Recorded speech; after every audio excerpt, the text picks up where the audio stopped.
Deci poliția are treabă, probabil că nu-și canalizează, probabil că nu sunt suficienți. Da, sunt de acord că poliția are treaba acolo și e bine să aibă treabă. Problema este că dacă un polițist își consumă jumătate de zi așteptând în poarta unui centru și apoi cealaltă jumătate de zi făcând un raport interogând un consumator de droguri, asta este un ban public. Dacă îi dă drumul după aceea pentru că nu obține nimic și nici nu are ce să obțină pentru că omul e pe tratament, se cheamă că acea zi pe care noi am plătit-o e pierdută. Bun. Pe de altă parte, stau să mă gândesc la un singur lucru și e ultimul pe care îl menționez acum.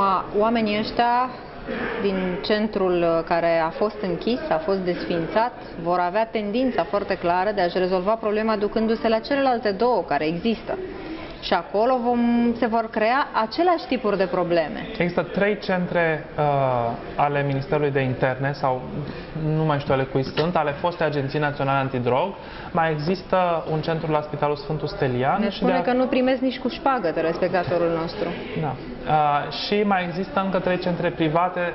Deci, dar, am sunat la toate astăzi. Da, nu primesc pe nimeni, ne spune telespectatorul nostru. Și aceasta este problema pentru Ministerul Sănătății. Să rezolve această problemă. Au 400 de liste de așteptări. Sunt de acord. Sunt 16, o să fie și mai rău, sunt 16.000 de consumatori de heroină.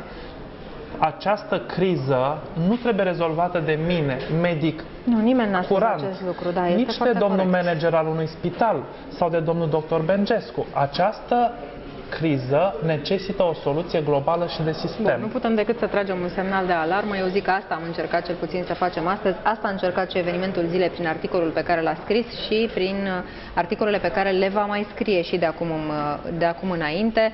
Mulțumesc foarte mult celor care ne-au urmărit, îi mulțumesc îndeoseb celui care mi-a scris. Nu e foarte simplu să spui toate lucrurile astea care te dor atât de tare și pe care, din păcate, n-ai cum să le rezolvi. Sunt conștientă de acest lucru și cu atât mai mult apreciez faptul că mi-a scris telespectatorul nostru. Mulțumesc, domnule doctor, pentru prezența dumneavoastră. Ne oprim pentru câteva clipe de publicitate, după care vom reveni. Rămâneți cu noi.